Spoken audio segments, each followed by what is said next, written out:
नमस्कार विद्यार्थी मित्रांनो, द्रोणाचार्य अकॅडमीमध्ये आपलं सहर्ष स्वागत.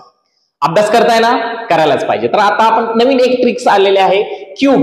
आपल्याला एखाद्या नंबरचा क्यूब करायचा असेल तर त्याची स्टार्टिंग जर 1 ने असेल तर अशा संख्येचा क्यूब कशा पद्धतीने करायचा, तर त्याची एक छोटी ट्रिक्स मी तुम्हाला शेअर करतो.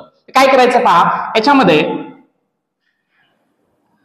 1 as it is, 3 as it is. जो नंबर आहे तो आपण ॲज इट इज लिहिला, त्याच्यामध्ये 3 चा स्क्वेअर 9 लिहायचा आहे आणि 3 चा क्यूब आपल्याला 27 लिहायचा आहे. याच्यानंतर काय करायचं आहे पहा, 9 चा डबल इथं करायचे आपल्याला 18 आणि 3 ची डबल करायची आपल्याला 6 आणि काय करायचंय, याची ऍडिशन करायची. तर पहा इथं 27 आहे, 2 डिजिट आहे, आपल्याला 1 डिजिट लिहायचा आहे आणि एक शिफ्ट करायचा आहे, कॅरी 2 प्लस 9 11, 11 प्लस 18 29, कॅरी परत 2, 2 प्लस 3 5, 5 प्लस 6 11, परत कॅरी 1 आणि आपला आन्सर आलेला इथं 2. म्हणजेच आपला 13 चा जो क्यूब आहे तो आलेला आहे 2197.